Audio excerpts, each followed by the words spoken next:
और champions trophy के final के लिए टीम इंडिया के धुरंधर तैयार है। दुबई में कल न्यूजीलैंड के साथ में भारत का फाइनल मुकाबला होगा और उसी पिच पर मैच खेला जाएगा जहां पर इंडिया पाकिस्तान का मुकाबला हुआ था। इस मैच को लेकर इंडियन फैंस का जोश काफी हाई है। 25 साल बाद एक बार फिर से भारत और न्यूजीलैंड की टीम चैंपियंस ट्रॉफी के फाइनल में आमने सामने होंगे। इससे पहले साल 2000 में खेली गई आईसीसी नॉकआउट टूर्नामेंट के फाइनल में भारत और न्यूजीलैंड का आमना सामना हुआ था।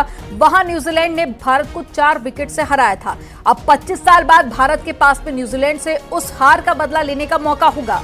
इस मैच में भारत की जीत के लिए जगह जगह पर हवन पूजन किए जा रहे हैं और खास करके जो क्रिकेट प्रेमी है वो बेहद एक्साइटेड है। ये 3 तस्वीरें आपको दिखा रहे हैं, अलग अलग जगह की तस्वीरें। पहली तस्वीर आप देख रहे हैं कानपुर से, जहां पर पूजा अर्चना की जा रही है ताकि जो भारतीय टीम है वो जीत हासिल करे। दूसरी तस्वीर आप देख रहे हैं अयोध्या से, जहां पर हवन पूजन किया जा रहा है। साथ ही तीसरी तस्वीर है वाराणसी की, जहां पर बच्चे काफी ज्यादा एक्साइटेड हैं और साथ ही दुआ कर रहे हैं कि टीम इंडिया फाइनल में जीत दर्ज करे।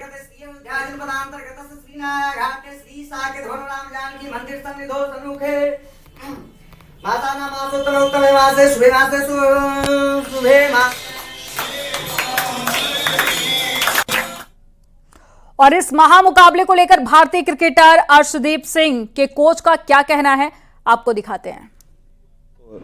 भारत से बहुत ज़्यादा उम्मीदें हैं क्योंकि हमारा एज जो है वो ज़्यादा है, क्योंकि हमारी बैटिंग स्ट्रेंथ उनसे ज़्यादा अच्छी है और हम 4 स्पिनर से खेल रहे हैं।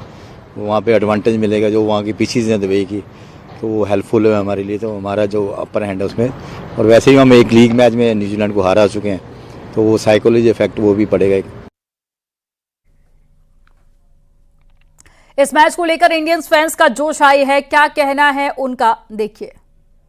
को लेकर क्या कहना चाहेंगे, कैसा माहौल रहेगा कल के मैच को लेकर? देखिए, मैच तो ऑफ कोर्स इंडिया को ही जीतना है, हाँ हम ही जीतेंगे, but it's all about the start. अगर रोहित शर्मा जिस तरीके का स्टार्ट अभी तक चैंपियंस ट्रॉफी में देते आए हैं, और अगर आप प्रीवियसली आईसीसी इवेंट को देखोगे तो चाहे वो T20 वर्ल्ड कप रहा हो या वर्ल्ड कप रहा हो, जिस तरीके की स्टार्ट वो पावर प्ले में दे के जाते हैं तो आपके लिए बहुत आसान हो जाएगा। हाँ, आप न्यूजीलैंड को आप कम बिल्कुल नहीं आंक सकते क्योंकि they have quality spinner as well. एक मैच ऑलरेडी खेल चुके हैं दुबई में, अब उनको अंदाजा भी हो गया पिच कैसा रिएक्ट करेगी, कैसा करेगी। बट हाँ, आपकी जो स्ट्रेंथ है वो आपका टॉप लाइन बैटिंग है, और फिर आप जब 4 स्पिनर के साथ में उतरेंगे तो आपका कॉन्फिडेंस भी नेक्स्ट लेवल पे रहेगा। किस खिलाड़ी से कल कितनी उम्मीद है? रोहित शर्मा से वो उम्मीद है कि रोहित शर्मा आते ही अपना पावर प्ले भुनाएं, ताबड़तोड़ बैटिंग जिसके लिए जाने जाते हैं वो भी बैटिंग करें, और उसके बाद में विराट कोहली अपना जो खेलते हैं अपना इंटेंट क्रिकेट खेलें, अच्छा वो करें, अच्छा लक्ष्य दें। अगर पहली बैटिंग हो और सेकंड फील्डिंग होगी तो बॉलर तो हमारे पास क्वालिटी है ही, जडेजा हुआ, अक्षर पटेल हुआ, बहुत अच्छी स्पिन बॉलिंग है, उसके सामने न्यूजीलैंड नहीं टिक पाएगी। जीत को लेकर कितना आश्वस्त है? अभी साउथ अफ्रीका को बहुत शिकस्त दी है न्यूजीलैंड ने सेमीफाइनल में, आपने देखा होगा। कैसी उम्मीद मान रहे हैं आप इंडिया के सामने टक्कर? 100% इंडिया जीतेगी, और क्योंकि इंडिया पहले भी मतलब सारे मैचेस दुबई में खेल चुका है अपने सारे मैचेस, और जो क्या नाम है न्यूजीलैंड को थोड़ा पाकिस्तान मतलब ट्रैवल करते हो तो अलग अलग पिच है, क्योंकि पाकिस्तान में बिल्कुल फ्लैट पिचेस है और यहाँ पे स्पिन कंडीशन है दुबई में। तो इंडिया के पास अच्छे स्पिनर्स हैं, 4-5 जो भी हैं, तो इंडिया बिल्कुल मैच जीत देगा ये वाला। बॉलरों से कितनी उम्मीद है टीम इंडिया के? वरुण चक्रवर्ती से मुझे बहुत ज्यादा उम्मीद है। मैं चाहता हूँ वो एक और 5 विकेट होल ले और इंडिया को जिताए। क्या कहना चाहेंगे क्रिकेट के लिए, कल कौन टीम जीतेगी और कितना मैच रहेगा टक्कर का, कितनी उम्मीदें बनी रहेंगी? मैच तो टाइट होगा क्योंकि न्यूजीलैंड ने हमेशा आईसीसी टूर्नामेंट में आप हिस्ट्री देखोगे तो इंडिया को कड़ी टक्कर दी है। एक बार फाइनल में हम हार भी चुके हैं न्यूजीलैंड से, but it all depends on how we start. I mean Rohit Sharma काफी इंपॉर्टेंट रोल प्ले करने वाले हैं, और आई गेस श्रेयस अय्यर की भी काफी अच्छी भूमिका होने वाली है मिडिल ओवर में अटैक करने की। विराट कोहली तो रहेंगे ही। और इस मैच को लेकर भारत के पूर्व क्रिकेटर और कमेंटेटर समा करीम का क्या कहना है, हमारे स्पोर्ट्स एडिटर राजीव मिश्रा ने उनसे एक्सक्लूसिव बातचीत की है, देखिए।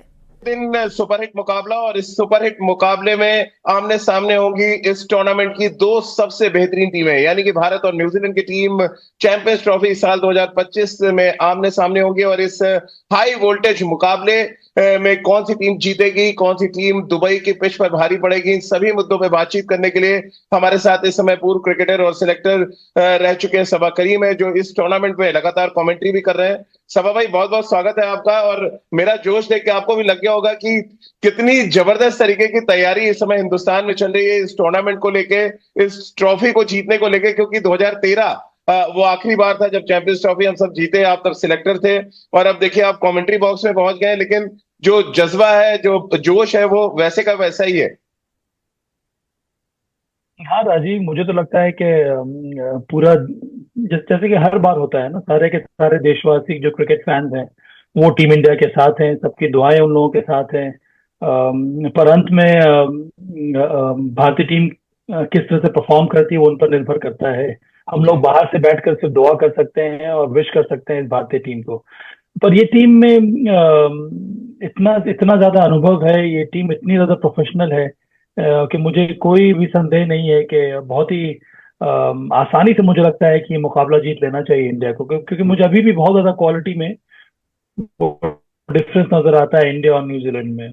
सभा भाई, आइडियली आप क्या स्कोर देख रहे हैं? और एक न्यूजीलैंड के प्रोस्पेक्टिव से मैं आपसे जानना चाह रहा हूँ, लीग मैच में जो एक्सपीरियंस मिला, जिस तरह से केन विलियमसन ने बैटिंग की एक स्लो ट्रैक पे, क्या ये टूर्नामेंट चौके छक्के वाला दुबई की जो पिच है क्या वो चौके छक्के वाली नहीं रही है? आप सिंगल डबल से खेलेंगे और मैं देख रहा था विलियमसन का रिकॉर्ड भी और विराट का भी सेम जो उनका खेलने का तरीका रहा है दुबई के पिच पे, खासतौर से बाउंड्री कम है, सिंगल डबल भाग के ज्यादा रन बनाए उन्होंने। क्या ये एक क्रूशियल फैक्टर होने वाला है इस फाइनल मैच में? जरूर होने वाला है, क्योंकि धीमी विकेटों पे बड़े शॉट्स लगाना थोड़ा कठिन हो जाता है। अब मुझे लगता है कि जो स्ट्रैटेजी दोनों टीमों की रहेगी इस विकेट पे बल्लेबाजी में, वो यही होगी कि पहले 10 ओवर में अगर आपके स्कोर 45-50 रन भी हो जाते हैं और आप 1 या 2 विकेट भी खोते हैं, तब उसके बाद वो पारी को बिल्ड करने का काम जो है वो पावर प्ले दूसरा में ही होने वाला है। वो 11 से लेकर 40 ओवर का जो वक्फा रहता है, वहां पर मेहनत करनी होगी बैटर्स को। और उस मेहनत करने का मतलब यही है कि वहां पर आपको सिंगल्स और डबल्स के बारे में ही सोचना होगा और तेज गति से वो रनिंग बीट में विकेट होनी चाहिए। उसके साथ साथ जब आपको मौका मिले वहां पर आप कोशिश कर सकते हैं चौका लगाने के लिए, पर वो थोड़ा कठिन होगा, क्योंकि जहां तक मुझे लग रहा है जिस तरह का सरफेस है राजीव, दोनों टीम ना वो मिडिल ओवर में ज्यादातर स्पिनर्स का इस्तेमाल करेंगे। तो ऐसे बैटर्स जो स्टेप आउट करके सिंगल्स दे सकते हैं, जो विकेट के पेस के हिसाब से बैकफुट पे आके बॉल को वेकेंट एरियाज में ढकेल के रन ले सकते हैं, उनका मुझे लगता है कि ज्यादा इफेक्टिव रोल रहेगा। केन विलियमसन हो गए, विराट कोहली हो गए। और ऐसे भी वनडे फॉर्मेट में राजीव में आपको एक ऐसा खिलाड़ी चाहिए जो इस तरह का काम करने के लिए तैयार है। एक हार्ड वर्किंग बैटर चाहिए, ताकि उसके इर्द गिर्द और सब जो बैटर्स हैं थोड़ा बहुत और खुल के खेलें। और इस बैटर का रोल यही है कि पूरे के पूरे 50 ओवर वो खेले, जब भी जाए बैटिंग करने के लिए वो अंत तक बल्लेबाजी करता रहे। तो दोनों टीम की मुझे लगता है कि स्ट्रैटेजी यही होगी कल के मैच में। सचिन रविंद्रा का रोल कैसा आप देख रहे हैं? 3 मैचों में 2 शतक, क्या सबसे बड़ा थ्रेट है वो भारतीय टीम के लिए? क्योंकि स्लगिश विकेट्स पे वो बैटिंग बहुत अच्छी करते हैं, हमने टेस्ट मैचेस में भी देखा है। और एक टेस्ट मैच प्लेयर की जरूरत है दुबई की विकेट की, जैसा कि आपने भी कहा कि वो जो सेट हो जाए वो पूरा खेलेगा, वही फायदा है। सचिन रविंद्रा का विकेट और टॉस, दो कितना इंपॉर्टेंट चीजें आप देख रहे हैं यहाँ पे? क्योंकि सुनने में आ रहा है जो टीम टॉस जीतेगी आंख मूंद के बैटिंग करना चाहेगी यहाँ। हाँ राजीव, होना तो यही चाहिए, पर मुझे लगता है ना कि सचिन रविंद्रा नेक्स्ट सुपरस्टार है इस वर्ल्ड क्रिकेट के। क्योंकि ये एक ऐसा बैटर है जो तीनों फॉर्मेट में रन बना सकता है और बनाने वाला है, क्योंकि बहुत ही सॉलिड टेक्निक है, क्लासिकल वो बल्लेबाजी करते हैं, ज्यादा रिस्क वो उठाते नहीं है।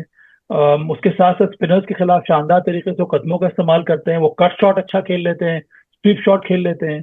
तो अगर इतने सारे शॉट्स आपके पास हैं तो वो खिलाड़ी निश्चित रूप से वो बहुत बड़ा प्लेयर बनने वाला है। उसके ऊपर से उनकी जो टेक्निक है वो डिफेंसिव टेक्निक भी बहुत अच्छी है।